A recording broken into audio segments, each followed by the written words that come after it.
And joining us with more insight is Peter Hakim. He is the President Emeritus of the Inter-American Dialogue. He has also worked in both Latin America and the United States for the Ford Foundation. Welcome back to the show. Thank you very much. Nitsa mentioned this in the story. U.S. exporters are saying there is no more important region than the Americas. So how much room is there for China to grow business ties in the Americas? And what does that mean for the United States? Well, first of all, the statement is misleading because I would guess 80% of that trade is with two countries, Mexico and Canada, which are on the frontier of the United States.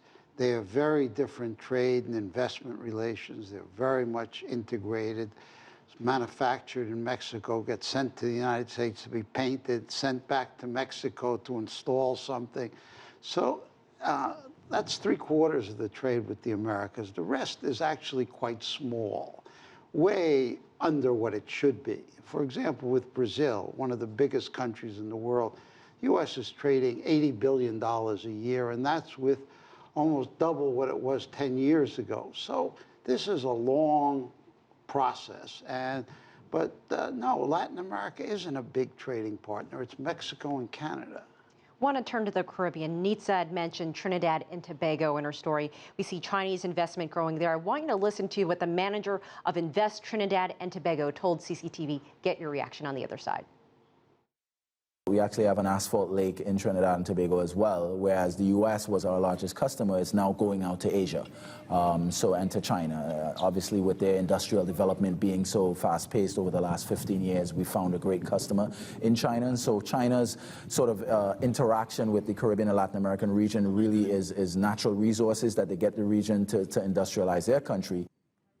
Why is Chinese investment soaring, and do you see that trend continuing? Oh, yeah. I mean, there's no question. China's still a massively growing country. It slowed down from the double-digit growth, 10, 11, 12% a year. It's now between 7 and 8%, but still it's among the fastest growing countries with one of the largest populations. Needs natural resources. It needs food. It needs minerals. It needs gas and oil. And where that exists, and there's a lot of it certainly in Latin America, and that's where China is investing and trading, where there's oil, where there's soybeans, where there's copper mines and tin mines.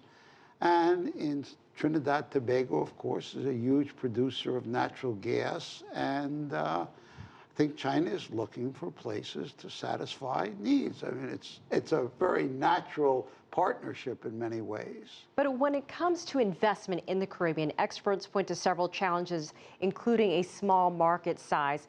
Why don't we see more investment from individual governments, and could we see that in the future? Not sure.